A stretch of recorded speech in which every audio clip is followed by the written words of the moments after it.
Hey there, race fans. It's race day, top 5 with me, Frank 5. Phoenix, Arizona, the desert. It's hot out there. It's hot. It's slick. There's snakes rattling around there. There's so many cactuses, but there's also Phoenix Raceway, one of the hottest places in NASCAR as far as the schedule goes with the track, traction compound, restarts, everything crazy. And today, we finally went back to reality. Your normal contenders battling up front. And today, a former champion gets his first win at this track, his 28th career win, and has reestablished himself as a contender for NASCAR's 2021 Cup Series title this year. Number 1, Martin Truex Jr. picked up his first win in the NASCAR season, his second career win with his sort of newish crew chief, James Small, winning today's Instacart 500 at Phoenix Raceway over Joey Logano, Denny Hamlin, Brad Keselowski, and Chase Elliott. Martin Truex Jr. had shall we say, a wild day at the very least. He started on the front of the race. He was very good at the beginning. Then he started falling back after early in the race. He had a little brush with the ball off of turn 2 down the backstretch, which thankfully didn't do a lot of damage to the car. But then he kept fading like something was really wrong with his race car. They stayed on pit road during a caution and tried to make some major adjustments in the back end, try to help maybe the car tighten it up, because apparently it looked like at the beginning of the race his car was so loose and dropping back in the race he just couldn't hang on to it. They made an adjustment in the rear end, and something with that adjustment really changed their day, because they started flying back to the front of the field and they were in the top 5 the majority of the race. Had a lot of great battles with Joey Logano for the lead early on, fair and clean if I exclude the 2018 fall Martinsville race where Logano bumped Truex out of the way, which I thought was fair racing at the time, and I still think it was. And Truex just had a lot of good runs today, up towards the front, from the back to the front, and he also nailed these restarts today. One of the late race restarts with about 20 laps to go, he nailed a restart, beating out both the Penske cars and started driving away and didn't look back. Logano tried to close in a couple of times, but Truex held his ground and picked up his 28th career NASCAR win, which ironically is 28th on NASCAR's all-time win list. How the numbers fall right into place for Martin Truex Jr. But still, this is a big year for him after he just signed an extension with Bass Pro Shops and Joe Gibbs Racing before the season started. There were a lot of rumors, thinking, could this be Martin Truex Jr.'s final season, or could next year be his final year? Because he's been in the sport for quite a while, and he's finally beginning to win a lot of races over the last couple of years because he's invested a lot with Joe Gibbs Racing after 2008 to 2012, and even 2014, he really wasn't that good. Just not bad, but not winning races all the time. He had a long dry spell. He didn't win for almost 6 years, and then he finally won at Sonoma in 2013. And of course, last year was a little bit of a challenge for the team. They did win at Martinsville in the first night race, but he was working with a new crew chief in James Small after his former crew chief. Trying to think of his name for a second. I'm sure he'll hit me. Cole Pern retired after the 2019 season and just went off, and he's now the owner of a ski resort up in Canada. So Martin Truex Jr. had to transition with his new Australian crew chief. They had a couple of good runs towards the end of the season last year. They made it to the playoffs. They got to the round of 8, but they got eliminated after that. And just finished the season in the top 10 points. And so far this year, he was kind of off to a slow start, but they started to progress back up there. And I truly believe that Martin Truex Jr. will be having more than just one win than he did a year ago, and he's going to have a lot more wins this year, and he will be a contender for the championship later this year. And another thing to keep in mind, today's race, we're going to be back here in November deciding who is the NASCAR Cup Series champion. If by any chance Martin Truex Jr. makes it to the championship 4, today's race shows that he learned a lot for when we come back here later this year. All the drivers today probably had to learn a lot about how to come back prepared for this race in the fall if you're in the championship 4. So all the people that got it right today, good for you. The rest of you, going to have a lot of work to do. But big win for Truex, big win for the team. Second Toyota win of the season. Of course, Chris Ravel was the first Toyota win, which surprised a lot of people because we thought Truex, Hamlin, or Kyle Busch would be the first Toyota drivers to win. But still, Truex has finally got a season going right now.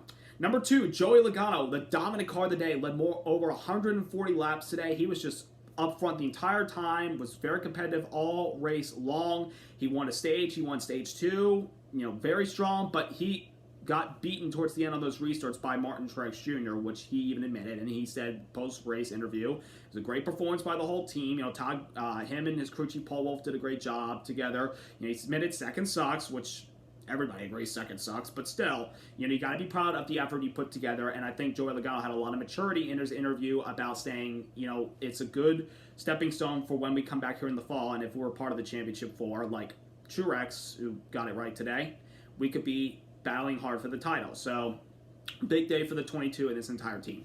Number 3, the restarts at Phoenix. My goodness gracious, they are so much fun to watch. I mean, we always talk about we love the restarts at tracks like Homestead and Vegas and Atlanta and even out in California, which we are not going to this year because of COVID restrictions.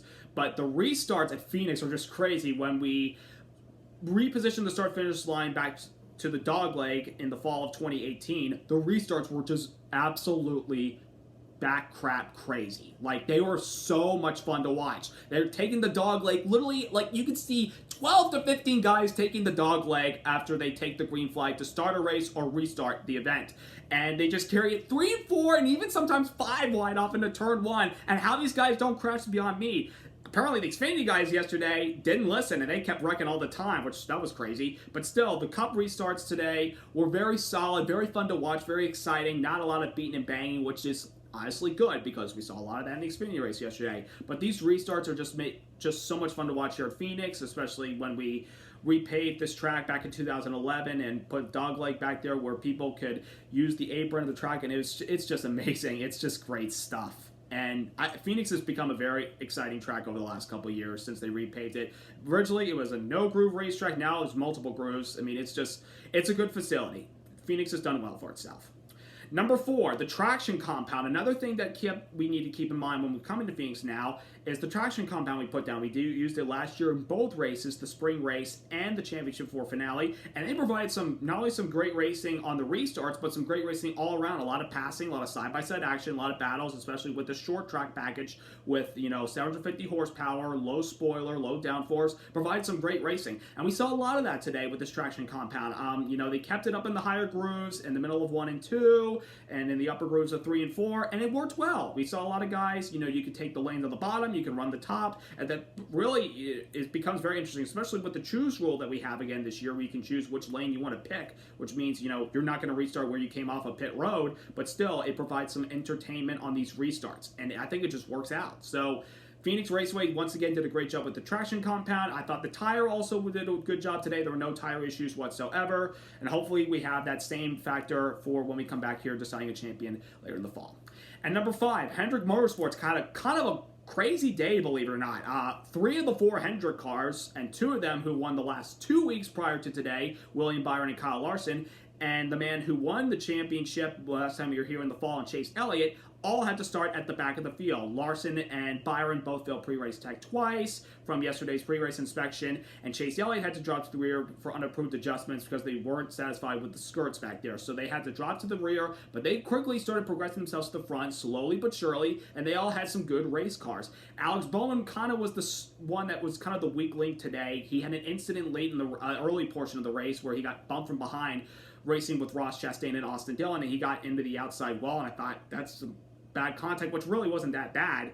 They were able to continue on the lead lap the rest of the race and got out of there with the top 15. For a damaged race car, not bad. Not bad at all. So kudos to the 48 car. But the Hendrick guys had a lot to go through today. They had a lot of penalties in the race that they had to bounce back from. All 3 of those guys that started at the back finished inside the top 10. So, I mean, they weren't truly dominant today. I mean, Kyle Larson was up there battling for the lead with Logano and Keselowski at times, but never really got out in front of the field. He had a very fast race car today, and it just shows how far Hendrick has come since winning the championship last year with Chase Elliott and how they're showing up this year with speed in all of their race cars. I think Alex Bowman's got some speed, but they just got to put together the results. The other 3 are doing really well for themselves. Just remember, folks, the average age of these Hendrick drivers, 26, and Kyle Larson is only 28 years old. He's the oldest of all these guys.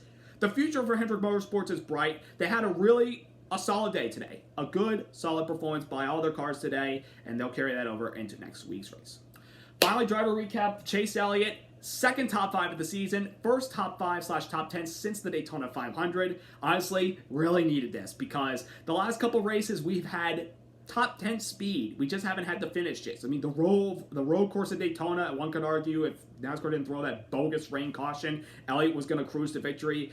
He was pretty good at Homestead, but he kind of, long runs wasn't his best friend, short runs were.